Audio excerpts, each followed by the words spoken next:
Assalamualaikum warahmatullahi wabarakatuh dan salam sejahtera kepada pensyarah Dr. Chu Tong Moi dan rakan sekalian.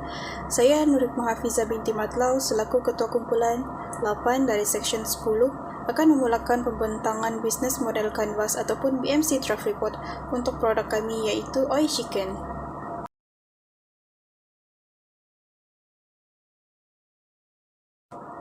Untuk pengetahuan semua, ini adalah logo bagi jenama produk kami iaitu Oi Chicken dengan tagline yang dipilih iaitu "Anda rasa saya ada masa untuk gigit tulang?" Tagline ini diberikan sedemikian kerana sajian menu kami adalah berasaskan ayam popcorn tanpa tulang yang memudahkan dan menjimatkan masa para pelanggan. Oi Chicken menjalankan jenis perniagaan secara take order dan delivery, di mana kami akan mengumpulkan pesanan yang dibuat oleh pelanggan dan seterusnya membuat penghantaran. Dengan itu, kami yakin kami dapat memastikan perjalanan bisnes kami berjalan dengan lancar. Sesebuah perniagaan ataupun produk yang dikeluarkan mestilah datang daripada masalah yang timbul. Melalui perbincangan, kami sekumpulan telah bersetuju dan telah mengenal pasti idea perniagaan melalui observing trends ataupun mengenal pasti haluan. Yang pertama, memerhati trend-trend semasa dari aspek PES, iaitu politik, ekonomi dan sosial.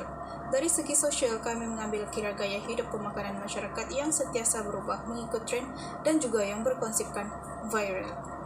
Selain itu, dari sudut ekonomi, kami akan memfokuskan kepada golongan yang berpendapatan rendah dan sederhana. Oleh itu, dengan adanya produk kami, pelanggan dapat berbelanja mengikut kemampuan dan harga mampu milik dengan kualiti yang terbaik. Seterusnya, kami juga telah menjalankan validasi idea itu dengan mengenal pasti potensi perniagaan sama ada ia sesuai dan mampu mendapat tempat di pasaran ataupun tidak. Di samping itu, kami juga mengambil kira kemampuan pelanggan dari segi harga yang kami tawarkan. Akhir sekali, kami juga telah menetapkan sasaran jualan perniagaan kami yang menitik beratkan demografi umur, ekonomi sosial, geografi dan juga psikologi dari segi nilai dan gaya hidup pelanggan kami. Oi Chicken adalah sebuah entiti legal yang mempunyai 5 orang ahli yang menyandang jawatan dan tanggung jawab masing-masing. Tujuan serta organisasi ini dibuat ialah untuk memastikan semua ahli di bawah Oi Chicken menjalankan tugas masing-masing demi menjamin kelancaran perniagaan. Organisasi ini akan dikelolakan oleh pengarah iaitu saya sendiri dan seterusnya dibahagikan kepada Ketua Pengurus Kewangan iaitu Mas Liati Muhammad, Ketua dan Penolong Pengurus Pengeluaran Nurul Atikah Syahirah dan Patriana binti Dauni serta Ketua Pengurus Pemasaran iaitu Nurul Nisha. Jabatan ini sebenarnya dibahagikan berdasarkan kelebihan dan kepakaran ahli masing-masing. Oke, ini adalah Business Model Canvas iaitu BMC. Key Partners. Key Partners ialah pembekal atau tempat di mana kami membeli bahan untuk jualan kami. Antaranya ialah Batara Superstore, ABC Superstore dan Survey Hypermarket. Seterusnya, Key Activities. Key Activities ialah aktiviti utama yang dilakukan untuk menjayakan usaha ini. Pertama, kita akan mereka. Yang kedua, membuat pengiklanan. Ketiga, mengambil pesanan. Keempat, menyediakan bahan untuk memasak. Yang kelima, kita akan memasak. Seterusnya, membuat pembungkusan. Dan akhir sekali, kita akan membuat penghantaran kepada pelanggan. Selanjutnya, Key Resources, iaitu sumber utama jualan. Yang pertama, sumber manusia. Yang kedua, sumber fizikal. Ketiga, sumber intelektual. Dan terakhir sekali, sumber keuangan, iaitu modal jualan. Assalamualaikum dan salam sejahtera. Saya akan meneruskan pembentangan ini dengan membentangkan nilai tawaran syarikat kami. Kami menyediakan produk yang bermutu dan berkualiti tinggi. Dengan ini, pelanggan kami akan berpuas hati dengan produk yang mereka terima. Sekiranya pelanggan berpuas hati, mereka akan menyebarkan kualiti makanan kami dan menarik pelanggan-pelanggan yang lain untuk berkunjung ke gerai kami. Maka lebih cepatlah perniagaan kami akan berkembang. Kami turut menyediakan makanan dengan harga yang berpatutan. Dengan meletakkan harga yang berpatutan, kami dapat memberikan peluang yang setara bagi setiap golongan untuk membeli produk kami. Dan semestinya, kami turut menawarkan makanan yang sedap dan pastinya diminati ramai pelanggan. Selain daripada itu, kami juga menitik beratkan hubungan kami dengan pelanggan kami. Ada beberapa cara yang kami gunakan untuk mengeratkan hubungan pelanggan kami. Sebagai contoh, kami memberi diskon harga bagi menggalakkan pelanggan kami membeli produk kami dalam kuantiti yang banyak. Selain itu, kami turut menyediakan set combo bagi memudahkan pelanggan kami untuk membeli produk yang kami sediakan dan dapat menyimpan uang berbanding membeli secara ala carte. Kami juga menjalankan promosi beli satu percuma satu bagi menghargai pelanggan kami, dan kami turut menitik beratkan maklum balas yang kami terima dari pelanggan kami dan memastikan servis yang kami berikan adalah servis yang bermutu tinggi. Seterusnya, dalam syarikat kami, ketika ini kami menumpukan golongan pelanggan kami dari kalangan milenial dan generasi Z, terutamanya pelajar UMS dan staf-staf UMS. Hal ini kerana kami beroperasi di dalam kawasan UMS dan lebih mudah untuk kami menyasarkan pelanggan kami dari kalangan penduduk UMS. Sekian daripada saya. Terima kasih. Hai, saya Masanti Mamat. Saya akan menerangkan untuk bahagian yang seterusnya, yaitu komponen ketiga dalam BMC, yaitu saluran pemasaran. Seperti yang kita dapat lihat dalam slide, terdapat 3 jenis saluran pemasaran yang dikenal pasti, yaitu kedai fizikal, media sosial, dan juga perkhidmatan penghantaran. Untuk saluran pertama, yaitu kedai fizikal, kami akan membuka kedai secara fizikal ataupun booth di FSSA, di mana kami akan membuat jualan secara langsung.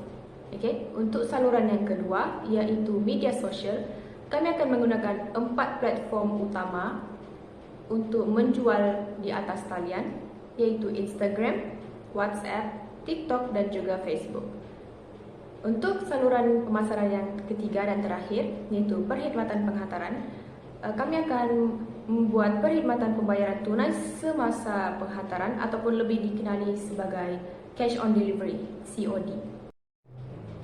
Okey, untuk struktur kos yang merupakan komponen ke-8 dalam BMC, bagi struktur kos ni kami mendapati banyak list-list untuk kos bagi perniagaan kami.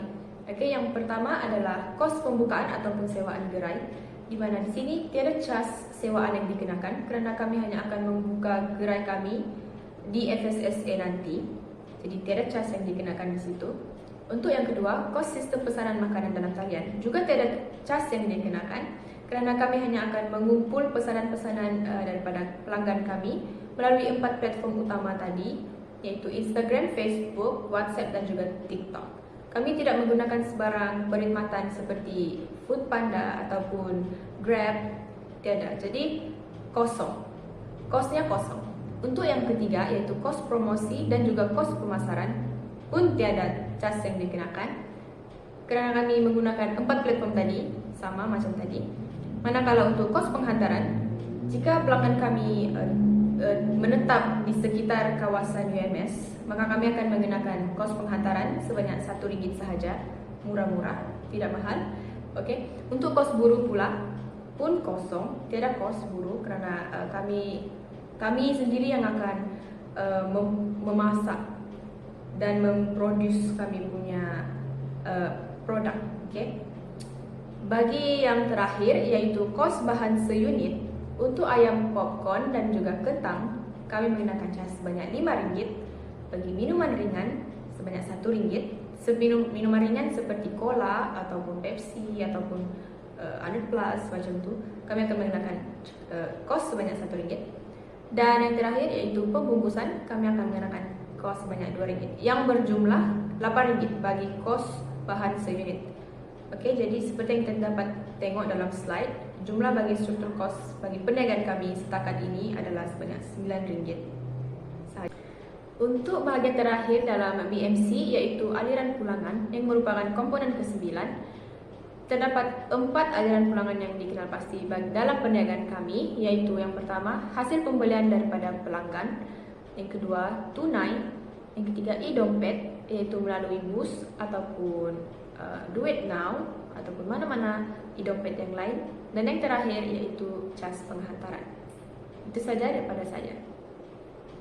Saya Petrina binti Doni akan meneruskan pembentangan ini dengan risiko yang bakal dihadapi di masa hadapan. Terdapat 2 risiko, yaitu saingan dalam kebolehpasaran dan peningkatan dalam penggunaan bekas plastik. Terusnya, cara untuk mengelakkan risiko tersebut daripada berlaku ada 2, yaitu kami akan menyediakan 2 perisa seperti hot and spicy dan original untuk chicken popcorn, french fries, dan minuman tin supaya wujudnya kepelbagaian dalam menu kami. Selain itu, kami juga akan mengurangkan penggunaan bekas makanan plastik dengan menggantikan bekas makanan kami dengan bekas makanan jenis kertas karena ia mampu dikitar semula. Ini adalah beberapa cara untuk menghubungi kami, yaitu melalui Instagram kami @oichicken, melalui Facebook kami yaitu oichickenshop UMS, TikTok page kami @oichickenshop, atau Anda boleh terus menghubungi kami di talian yang tertera.